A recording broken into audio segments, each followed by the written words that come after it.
بسم اللہ الرحمن الرحیم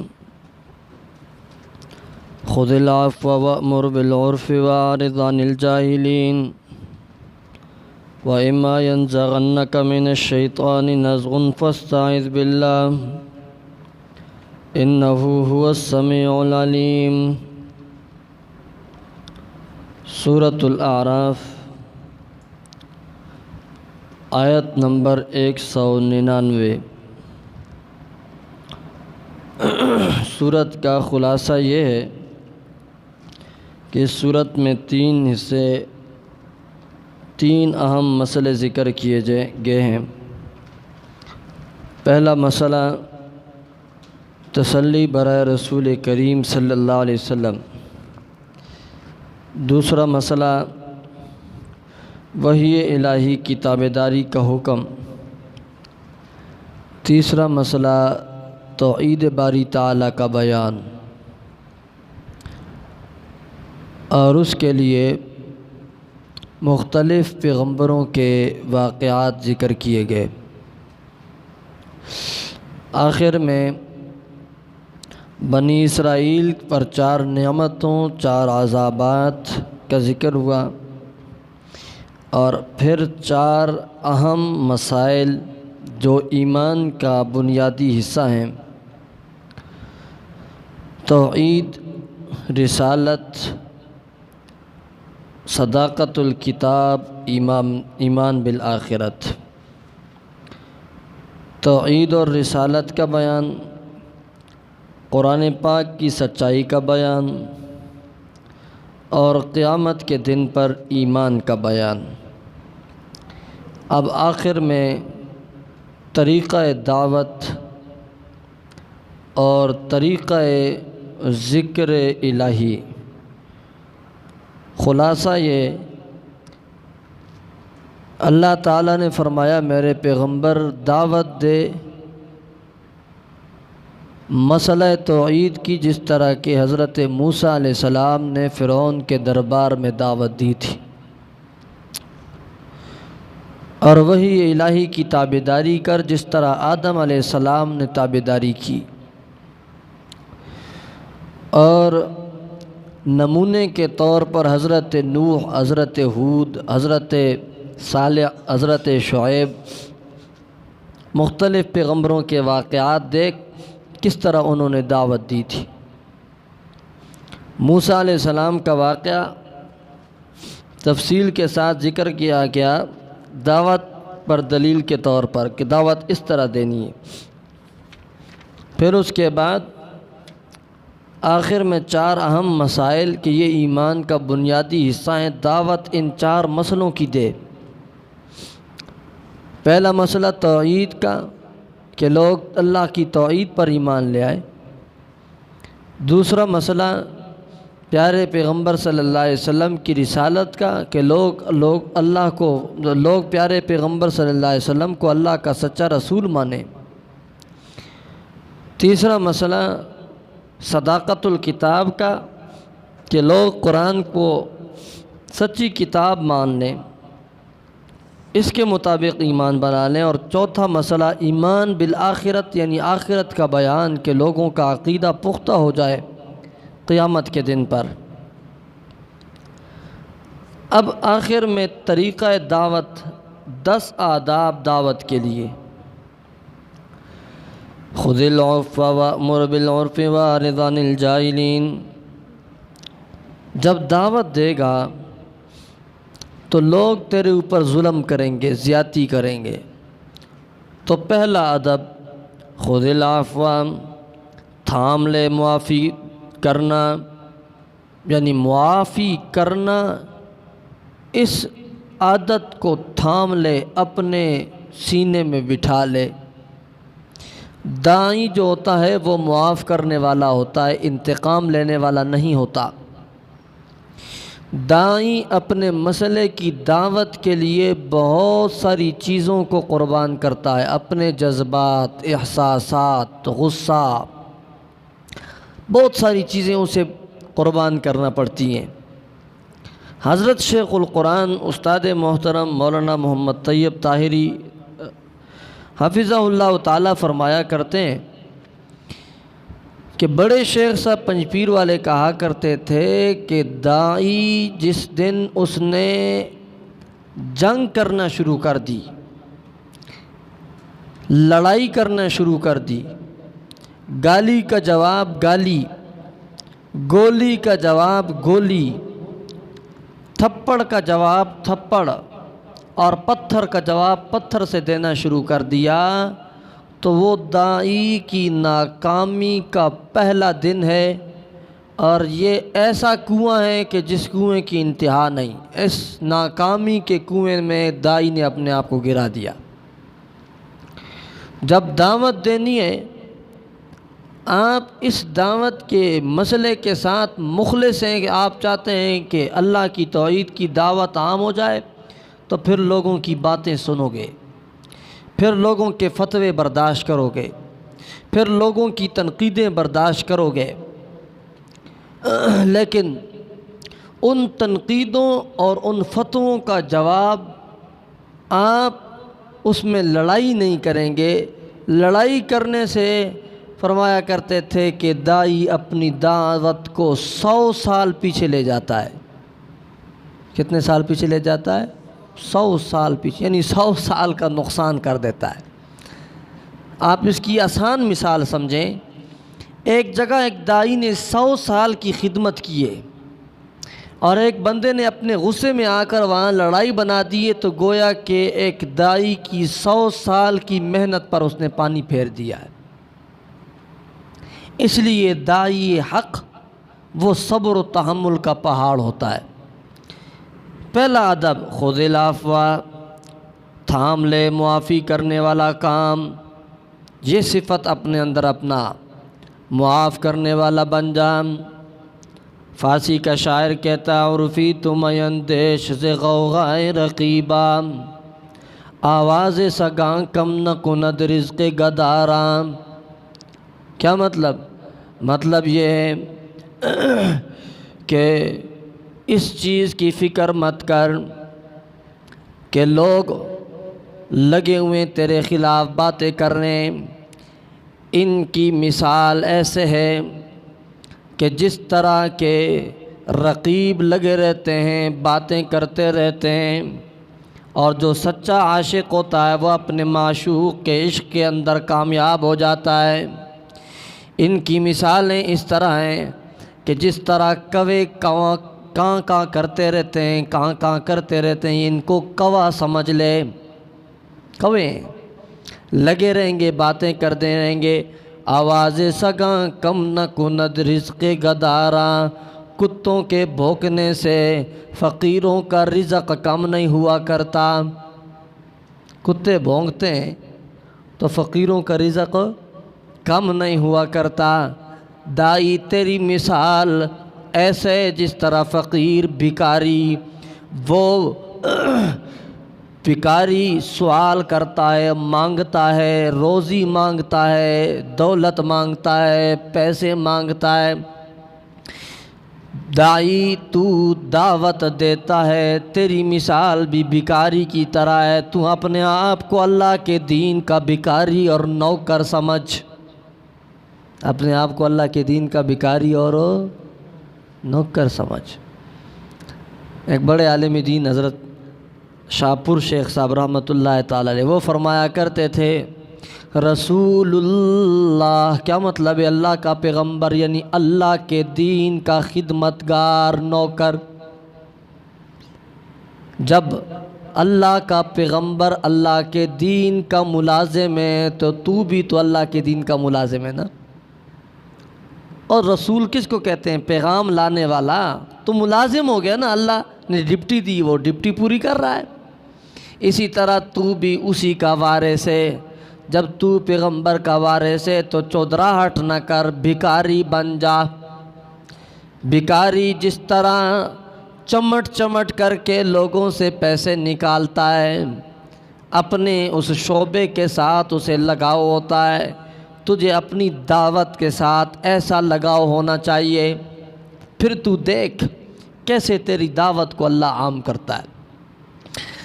خذ العفو، تھام لے معافی والا سلسلہ، وَأْمُرْ بِالْعُرْفِ حکم کر اچھائی کا، وَأَعْرِضْ عَنِ الْجَاهِلِينَ منہ موڑ لے جاہلوں سے، یہ تیسرا ادب ہو گیا، منہ موڑ لے جاہلوں سے۔ جاہل تجھے گالیاں دیں گے، جاہل تیرے سامنے آ کر کے تجھے خراب کرنا چاہیں گے، غلط راستے پر لگانا چاہیں گے، لیکن اپنی منزل کو مت بھولنا۔ ہمارے والد صاحب رحمۃ اللہ تعالیٰ علیہ بہت اچھی نصیحت کیا کرتے تھے طالب علم ساتھیوں کو۔ فرمایا کرتے تھے تمہارا مقصد توحید و سنت کی خدمت ہے، اور کہا کرتے تھے کہ ہماری منزل شرک و بدعت کی تردید ہے۔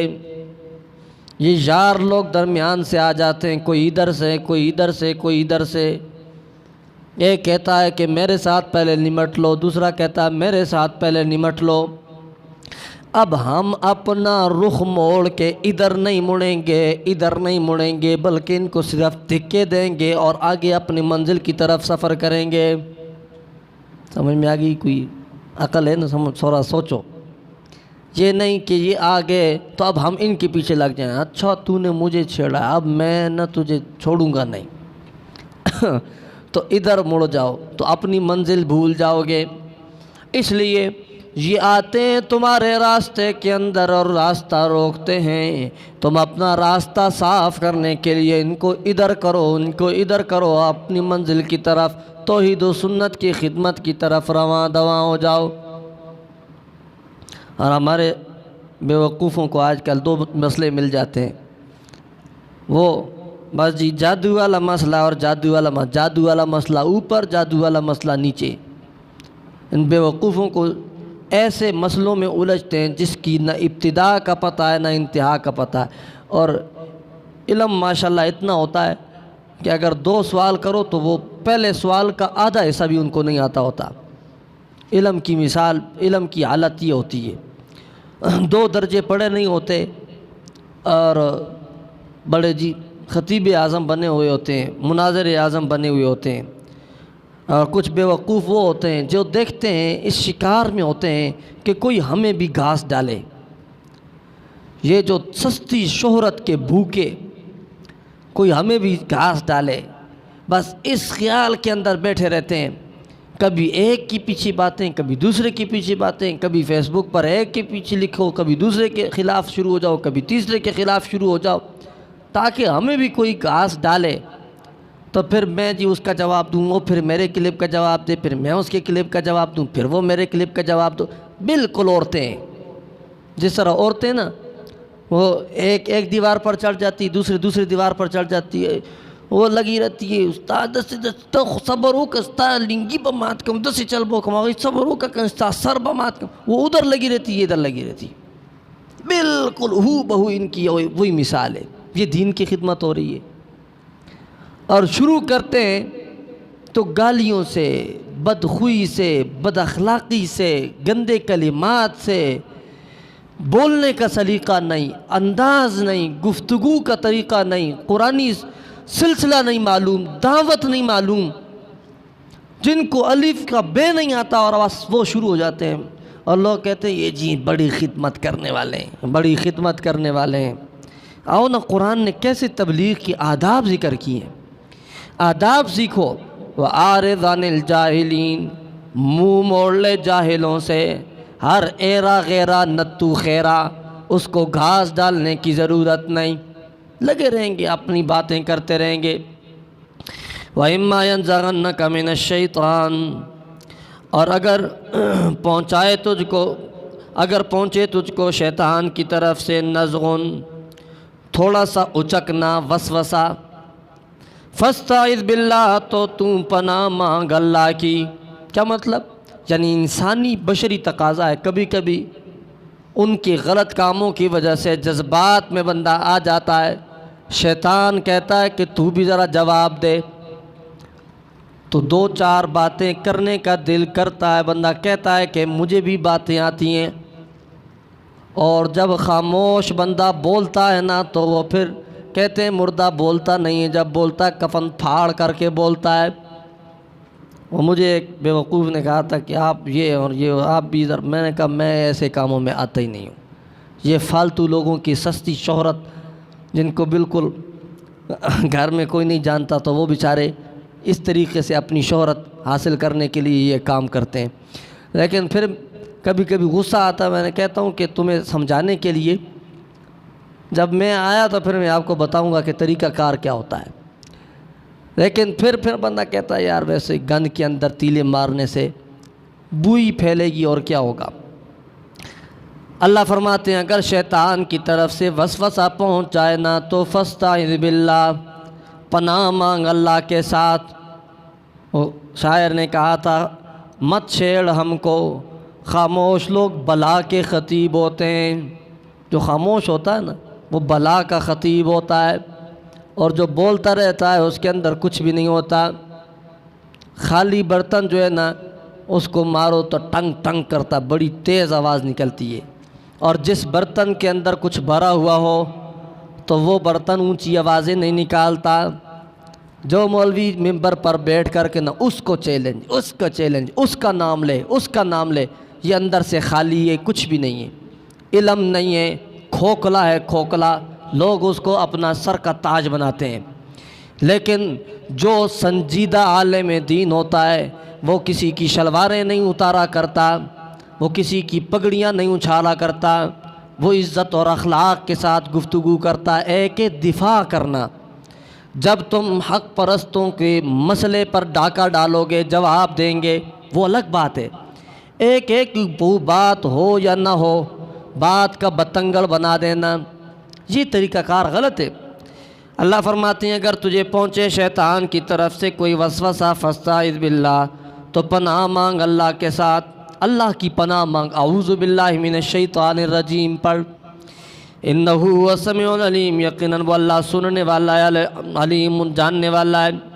ان الذین اتقوا اذا مسهم طائف من الشیطان، آپ لوگوں کو یہ گپ شپ لگتی ہے لیکن یہ گپ نہیں، حقیقت ہے، اور ہمیں حقیقتیں بہت ساری معلوم ہیں، لیکن ایک عربی کا مقولہ ہے صدور الاحرار کنوز الاسرار، جو عزت مند لوگوں کے سینے ہوتے ہیں نا وہ بڑے بڑے رازوں کے خزانے ہوا کرتے ہیں، بڑے بڑے راز ان سینوں کے اندر چھپے ہوئے ہیں، ہم زبان پر لانا مناسب نہیں سمجھتے۔ یہ جو بہت آگے آگے بولتے ہیں نا، جب وقت آتا ہے تو پھر بھاگتے ایسے ہیں کہ دور سے بھی آپ کو دوربین میں بھی دکھائی نہیں دیں گے۔ وقت آنے پر جب موقع آتا ہے تو پھر بھاگ جاتے ہیں، پھر پیٹھ دکھاتے ہیں۔ ان الذین اتقوا اذا مسهم، یقیناً وہ لوگ اتقوا جو بچتے ہیں برے کاموں سے، اذا مسهم طائف، جب پہنچ جاتا ہے ان کے پاس، طائف من الشیطان، چکر وسوسے والا، من الشیطان، شیطان کی طرف سے۔ کیا مطلب؟ یہ وسوسے کی مثال ایک چکر کی ہے، یہ چل رہا ہے، یوں یوں یوں جا رہا ہے، جب یہ وسوسہ اس تک پہنچتا ہے تو یہ تذکروا، یاد کرتے ہیں اللہ کو، فَإِذَا هُمْ مُبْصِرُونَ، اچانک یہ دیکھنے والے ہوتے ہیں حقیقت کو، انہیں حقیقت نظر آ جاتی ہے۔ اور جس بندے کو حقیقت نظر آ جاتی ہے نا وہ پھر بناوٹ والی باتیں نہیں کرتا، اپنے آپ کو بناوٹی بڑا نہیں بناتا، بناوٹی مشہور ہونے کی کوشش نہیں کرتا۔ وہ ایک شاعر نے کہا تھا نا کہ حقیقت چھپ نہیں سکتی بناوٹ کے اصولوں سے، خوشبو آ نہیں سکتی کاغذ کے پھولوں سے۔ کاغذ کے جتنے مرضی پھول بنا لو اس سے خوشبو نہیں آتی، اور بناوٹ کے اصول بنا لو تو حقیقت اس سے چھپا نہیں کرتی۔ وَإِخْوَانُهُمْ يَمُدُّونَهُمْ فِي الْغَيِّ ثُمَّ لَا يُحْسِنُونَ، اور ان کے بھائی یمدونہم، مدد کرتے ہیں ان کی، فی الغی، گمراہی کے کاموں میں، ثم لا یخسرون، پھر کمی نہیں چھوڑتے۔ ان کے جو ساتھی ہیں نا، اللہ کہتا ہے وہ ان کی مدد کرتے ہیں گمراہی کے کاموں میں، جس طرح یہ گمراہی پھیلاتے ہیں وہ بھی ساتھ ساتھ گمراہی پھیلاتے ہیں۔ ثم لا یخسرون، پھر کمی نہیں چھوڑتے۔ وَإِذَا لَمْ تَأْتِهِمْ بِآیَةٍ، اور جب نہ آئے ان کے پاس بآیتن کوئی معجزہ، قالو تو یہ کہتے ہیں لو لجتبیتہا، کیوں نہیں تو نے پسند کیا اس کو؟ قل کہہ دیجیے پیارے پیغمبر صلی اللہ علیہ وسلم، یعنی تو نے خود پسندیدہ معجزہ ہمارے سامنے پیش کیوں نہیں کیا؟ جواب، قل کہہ دیجیے پیارے پیغمبر انما اتبع، یقیناً میں تابعداری کرتا ہوں ما یوحیٰ الیہ، اس کی جو وحی کی گئی ہے میری طرف، میرے رب کی طرف سے۔ اچھا وہ وحی کیا ہے؟ فرمایا ھذا بصائر، یہ قرآن وہ وحی ہے، بصائر جو دلائل ہیں، من ربکم تمہارے رب کی طرف سے، بصائر بصیرت والی باتیں، دلیلیں، عقل مندی والی باتیں، من ربکم تمہارے رب کی طرف سے، بہدن اور ہدایت نامائیں، ورحمت اور رحمت لقوم یؤمنون، ایسی قوم کے لیے جو ایمان لاتے ہیں۔ وَإِذَا قُرِئَ الْقُرْآنُ فَاسْتَمِعُوا لَهُ وَأَنصِتُوا لَعَلَّكُمْ تُرْحَمُونَ۔ اب یہ 7واں اور 8واں ادب تبلیغ کے لیے، اور وہ یہ ہے کہ تبلیغ میں جب قرآن کا بیان کیا جائے تو ادب یہ کہ خاموش ہو کر کے قرآن کا بیان سنو، اس لیے کہ جب تم خاموش نہیں ہوو گے تو اوروں کو کیا فائدہ پہنچے گا؟ خاموش ہو جاؤ گے تو اور بھی سننے لگ جائیں گے، جب وہ سنیں گے تو قرآن اثر کرتا ہے، قرآن اثر والی کتاب ہے، اس لیے قرآن کا ادب پہلے اپنے اندر پیدا کر۔ وَإِذَا قُرِئَ الْقُرْآنُ، جب پڑھا جاتا ہے قرآن کو، فَاسْتَمِعُوا لَهُ تو کان لگاؤ اس قرآن کو، سنو اس قرآن کو، وَأَنصِتُوا اور خاموش ہو جاؤ، لَعَلَّكُمْ تُرْحَمُونَ تاکہ تمہارے اوپر رحم کیا جائے۔ یہ آیت کریمہ جو ہے نا جی، دلیل ہے اس بات پر کہ جب امام قرأت کرتا ہے تو مقتدیوں کو چاہیے کہ خاموش ہو جائیں، امام کی قرأت کو سنیں۔ سمجھ میں آ گئی بات جی؟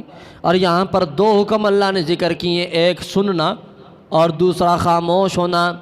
مفسرین اس کی توجیہ کرتے ہیں، وہ یہ توجیہ ہے کہ جو جہری نمازیں جن کے اندر اونچی آواز سے قرأت کی جاتی ہے تو اس میں کان لگا کے سنو، اور جن نمازوں کے اندر امام آہستہ قرأت کرتا ہے، سنائی تو تمہیں نہیں دیتا وانصتو، لیکن خاموش ہو جاؤ، خاموشی سے سنو۔ اور اس پر تفسیر پر دلیل کیا ہے جی؟ دلیل پیارے پیغمبر صلی اللہ علیہ وسلم کی احادیث ہیں۔ ایک حدیث پاک میں آتا ہے پیارے پیغمبر صلی اللہ علیہ وسلم نے نماز پڑھائی، سلام پھیرنے کے بعد پوچھا تم میں کوئی ہے جو میرے پیچھے قرآن کی تلاوت قرأت کرتا ہو؟ بعض نے کہا جی ہم کرتے ہیں۔ پیارے پیغمبر صلی اللہ علیہ وسلم نے کہا نہ، مت کیا کرو۔ اور یہ حدیث اس نماز کے بارے میں جو سری نماز ہے، بعض روایات میں ظہر کا ذکر ہے، بعض میں عصر کا ذکر ہے، تو جب ظہر اور عصر کے اندر امام کی قرأت مقتدی نہیں سنتا تو خاموش رہنا چاہیے، تو باقی نمازوں میں بطریق اولیٰ خاموش رہنا چاہیے۔ سمجھ میں آ گئی بات جی؟ ہمارے یار دوست حدیث پیش کرتے ہیں، کہتے ہیں جی حدیث میں آتا ہے لا صلاۃ لمن لم یقرأ بفاتحۃ الکتاب، کوئی نماز نہیں جس نماز کے اندر فاتحہ نہ پڑھی جائے، تو اگر مقتدی فاتحہ نہیں پڑھے گا تو اس کی نماز نہیں ہوتی۔ ہم کہتے ہیں جی ٹھیک ہے جی، حدیث بالکل اپنی جگہ درست۔ حدیث کی جتنی اور تعویلات ہیں، جوابات ہیں، میں تفصیل کی طرف نہیں جاتا ہوں، مختصر بات یہ ہے، ایک حدیث آپ نے یہ دیکھ لی، لیکن ایک حدیث اور بھی ہے، وہ حدیث یہ کہ من کان لہ امام فقراءۃ الامام قراءۃ لہ، جس بندے کا امام ہو، یعنی وہ مقتدی اور آگے اس کا امام ہو، تو فقراءۃ الامام قراءۃ لہ، امام کی قرأت اس مقتدی کے لیے ہے۔ امام کی قرأت کس کے لیے؟ مقتدی کے لیے۔ یعنی جب امام قرأت کر رہا تو وہ مقتدی کی طرف سے کافی ہے۔ پھر آپ کو کہیں گے جی امام سبحان ربی الاعلیٰ سبحان ربی العظیم بھی پڑھتا ہے تو مقتدی کیوں پڑھتا ہے، وہ بھی خاموش رہے؟ جواب حدیث پاک میں قراءت الامام ذکر ہے، اذکار کا ذکر ہو نہیں ہے، قراءت کا ذکر ہے، عوام کو دھوکے میں مت ڈالو۔ قراءت الامام قراءۃ لہ، امام کی قرأت مقتدیوں کے لیے کافی ہے۔ تو جدھر ایک حدیث مانتے ہو وہاں پر دوسری حدیث بھی مانو، اور اگر تم اس حدیث کو لے لیتے ہو، اس حدیث کو چھوڑ دیتے ہو اور پھر اپنے آپ کو اہل حدیث کہتے ہو، یہ تو انصاف نہ ہوا نا۔ اہل حدیث تو احناف ہیں۔ امام ابو حنیفہ کہتے ہیں کہ یہ حدیث بھی درست، یہ حدیث بھی درست، اب ایسے عمل کرو کہ اس حدیث پر بھی عمل آ جائے اور اس حدیث پر بھی عمل آ جائے۔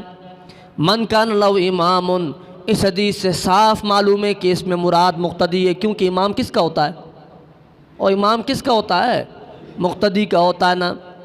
تو اس روایت میں صاف معلوم ہو گیا کہ مراد مقتدی ہے، کہ جس مقتدی کا امام موجود ہے تو امام کی قرأت اس کے لیے کافی ہے۔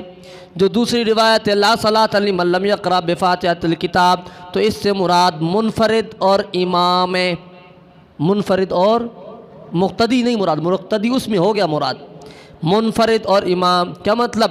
امام جب نماز میں قرأت نہیں کرتا تو اس کی نماز نہیں ہوتی، منفرد اکیلے نماز پڑھنے والا جب قرأت نہیں کرتا تو اس کی نماز نہیں ہوتی۔ بس بات ٹھیک ہو گئی، اس حدیث پر بھی عمل ہو گیا، اس حدیث پر بھی عمل آ گیا۔ یہ پچھلے دنوں G11 میں ایک جگہ ہے، وہاں پر وہ کبھی کبھی مجھے بلاتے ہوتے ہیں، 2-3 مرتبہ میرا جانا ہوا ہے۔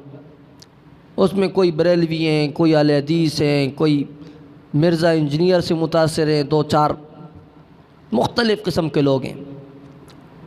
پچھلی مرتبہ بھی انہوں نے مجھے بلایا، اتنے سوالات انہوں نے لکھے ہوئے تھے، تو میں بس اللہ کا نام لے کر چلا جاتا ہوں، اور خیال آتا ہے کہ یار میں تو اتنا بڑا مولوی تو نہیں ہوں جتنا انہوں نے مجھ سے بنایا ہوا ہے، لیکن بات یہ ہے کہ بس اللہ کی طرف سے دین ہوتی۔ وہ خوش اس بات پر ہو جاتے ہیں ہمارے مولوی سے سوال کرو نا جی، مولویوں کی کیا عادت ہوتی، سوال کرو، ایک سوال تو وہ پہلا سوال ہی برداشت نہیں کرتے، اور اگر پہلا سوال برداشت کر لے اور بندے کو سمجھ نہ آئے یا اس سوال پر دوسرا سوال کر لے تو مولوی صاحب کا غصہ آئے ہائے ہائے ہائے، خاموش ہو جاؤ، اس کو نکال دو۔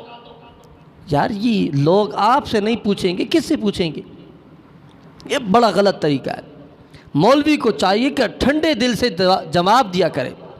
اگر کوئی سوال کرنے والا الٹے طریقے سے بھی سوال کر رہا ہے، کرنے دو اس کو، وہ عامی ہے، جاہل بندہ ہے۔ اب تم بھی اس کی طرح غصہ ناک طبیعت اختیار کر لو تو اس عامی میں اور تجھ عالم میں کیا فرق ہوا؟ تو میں انہیں بڑے پرسکون لہجے میں جواب دیتا ہوں، انہیں پسند آیا۔ تو وہ مجھے کہتا ہے ایک بندہ، جی میں نے 40 سال تک امام کے پیچھے قرأت نہیں کی، 40 سال کے بعد مجھے ایک حدیث مل گئی جس میں یہ تھا کہ لا صلاۃ لمن لم یقرأ بفاتحۃ الکتاب، اور حدیث دکھائی جی مرزا انجینئر صاحب نے۔ تو اس کے بعد میں نے جی امام کے پیچھے قرأت کرنا شروع کر دیا۔ اب مجھے یہ بتاؤ کہ وہ 40 سال تک جو میں نے نمازی پڑھی، میرا اس کے بعد ان کا کیا بنے گا؟ میں نے اسے ہنس کر کے کہا، میں نے کہا یہ کتنا عرصہ ہو گیا آپ کو یہ حدیث ملی ہے؟ کہتا ہے 6-7 سال ہو گئے ہیں۔ میں نے کہا 7 سال کے بعد میں آپ کو ایک اور حدیث دکھا رہا ہوں۔ حدیث نکالی موبائل میں اور اس کو دکھائی، میں نے کہا من کان لہ امام فقراۃ الامام قراۃ لہ۔ حدیث میں پیارے پیغمبر صلی اللہ علیہ وسلم فرما رہے ہیں کہ جس بندے کا امام موجود ہو تو امام کی قرأت اس کے لیے کافی ہے۔ اب آپ سے میں پوچھتا ہوں، یہ جو درمیان میں 7 سال آپ نے نمازیں پڑھی ہیں، ان کا کیا بنے گا؟ اور امام کے پیچھے قرأت کیے۔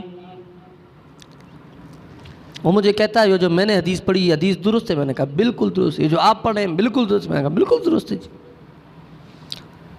تو وہ مجھے کہتا ہے وہ پہلے 40 سال والی تو بچ گئی نا۔ کہتا وہ پہلے 40 سال والی تو بچ گئی نا۔ پھر میں نے اسے بات سمجھائی، بڑا اسے متنفر کیا ہوا حضرت امیر معاویہ کے حوالے سے، صحابہ کے حوالے سے، پتہ نہیں لوگوں کتنے عجیب عجیب سوال۔ جب تھوڑا سا ٹھنڈا ہوا نا تو کہتا ہے شکر ہے کہ اللہ نے دین سمجھانے کے موقع رکھے ہوئے ہیں، لیکن ہمارے اندر غلطی ہے کہ ہم سمجھنے کی کوشش نہیں کرتے۔ اس کے بعد سے اس نے چھوڑ دیا بس۔ کہتا ہے جی میرے ذہن میں بڑے اشکال آتے ہیں احناف پر اور اس پر۔ میں نے کہا آپ سوال کیا کریں جی، سوال کریں، انشاءاللہ فقیر حاضر ہیں، جواب دیں گے۔ وَإِذَا قُرِئَ الْقُرْآنُ، اور جب پڑھا جائے قرآن فَاسْتَمِعُوا لَهُ، ادھر ایک مناظرہ ہوا تھا کرنول میں، جب والد صاحب یہ توحید و سنت مسجد جو ہے جہاں پر والد صاحب آئے تھے، وہ مولوی صاحب آج بھی زندہ ہے، مولانا طالب الرحمن، غیر مقلدوں کے عالم تھے، اور اس موضوع پر کوئی دیوبندی، کسی دیوبندی نے غیر مقلد سے آج تک مناظرہ نہیں کیا۔ ہمارے یہ جو دیوبند کے ٹھیکیدار بنے پھرتے ہیں نا ماشاءاللہ، اور ترجمان احناف اور جی پاسبان مسلک کے امام اعظم ابو حنیفہ اور فلاں بڑے بڑے اتنے 1.5 کلومیٹر کے القابات ہوتے ہیں ان کے، اور ایک موضوع جس کو کہتے ہیں مسائل منسوسہ، سب سے بڑا جو غیر مقلدوں کا اعتراض ہوتا ہے کہ جی حنفی قرآن اور پیغمبر کے فرمان کے مقابلے میں امام اعظم ابو حنیفہ کی تقلید کرتے ہیں، جہاں نص موجود ہے اس کے مقابلے میں تقلید کرتے ہیں۔ اس موضوع پر کسی دیوبندی نے مناظرہ نہیں کیا اور نہ کرنے کے لیے تیار ہوتے ہیں۔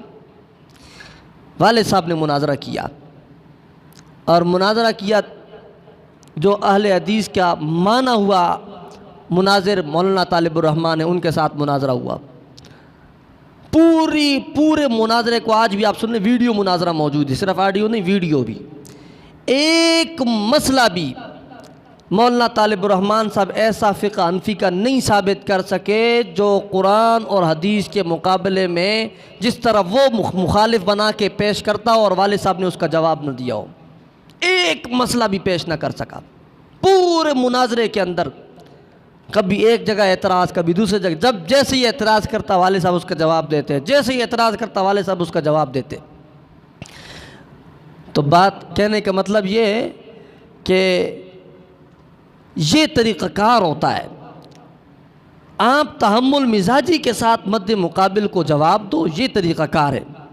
قرآن کہتا ہے وَإِذَا قُرِئَ الْقُرْآنُ، جب بیان کیا جائے قرآن فَاسْتَمِعُوا لَهُ، پس کان لگاؤ اس قرآن کو سننے کے لیے، وَأَنصِتُوا، اور خاموش ہو جاؤ، لَعَلَّكُمْ تُرْحَمُونَ، تاکہ تمہارے اوپر رحم کیا جائے۔ وَاذْكُرْ رَبَّكَ فِي نَفْسِكَ، اب یہ ذکر الہی کا ذکر کہ داعی جب دعوت دیتا ہے نا تو پہلے اللہ کو یاد کر پھر دعوت دے۔ وَاذْكُرْ رَبَّكَ، یاد کر اپنے رب کو، فی نفسک، اپنے دل کے اندر، تضرعاً، عاجزی کے ساتھ، وخیفتاً، اور آہستہ آہستہ، وَدُونَ الْجَهْرِ مِنَ الْقَوْلِ، اور بات کی اونچی آواز کے علاوہ کم یعنی آہستہ آواز کے ساتھ اللہ کو یاد کر، بالغدو والآصال، صبح اور شام، وَلَا تَكُن مِّنَ الْغَافِلِينَ، اور مت ہو جا غافلوں میں سے، غافل مت بن، اللہ کو یاد کرنے والا بن۔ اِنَّ الَّذِينَ عِندَ رَبِّكَ، یقیناً وہ لوگ، یعنی وہ فرشتے، عند ربک، جو تیرے رب کے پاس ہیں، لا یستکبرون، وہ تھکتے نہیں، تکبر نہیں کرتے، عن عبادتی، اللہ کی عبادت کرنے سے، ویسبحونہ، اور پاکیاں بیان کرتے ہیں اس اللہ کے لیے، وَلَهُ یسجدون، اور اسی اللہ کے سامنے سجدے کرتے ہیں۔ یعنی یہ اللہ کو تمہاری عبادت کی ضرورت نہیں، عبادت تو فرشتے کر رہے ہیں، تکبر نہیں کرتے، ہمیشہ اللہ کی پاکیاں بیان کرتے ہیں، ہمیشہ اللہ کے سامنے سجدے کر رہے ہیں۔ بات یہ نہیں، بات یہ تمہاری اپنی زندگی بنانے کی، اور تمہاری اپنی زندگی اس طرح بنے گی کہ جس کو مسئلہ سمجھ میں آ جائے تو وہ داعی بن جائے، اور جس کو نہیں سمجھ میں آیا تو اس کو سمجھایا جائے، اللہ کے قرآن کی طرف لایا جائے۔ بات سمجھ میں آ گئی جی؟ اس صورت کا خلاصہ، اس صورت کے امتیازات یہ ہیں۔ اس صورت کے اندر اللہ تعالیٰ نے وَإِذَا قُرِئَ الْقُرْآنُ، قرآن کا ادب ذکر کیا ہے کہ جب قرآن بیان کیا جائے تو اس وقت خاموش ہو جاؤ۔ دوسرا امتیاز یہ کہ اس صورت کے اندر بلعام ابن باعورہ کے واقعے کی طرف اشارہ کیا گیا، اور ایسا عالم جو مسئلہ چھپانے والا ہے اس کی مثال کتے کے ساتھ دی گئی ہے۔ اسی طرح اس صورت کے اندر باطل پرست جو قرآن کو چھوڑنے والے ہیں ان کی مثال جانوروں کے ساتھ دی گئی ہے۔ اللہ رب العزت عمل کی توفیق عطا فرمائے۔ سورۃ انفال انشاءاللہ شروع کریں گے عید کے بعد انشاءاللہ العزیز۔ اللہ تعالیٰ عمل کی توفیق عطا فرمائے۔ الحمدللہ رب العالمین، والصلاۃ والسلام علی سیدنا رسول اللہ۔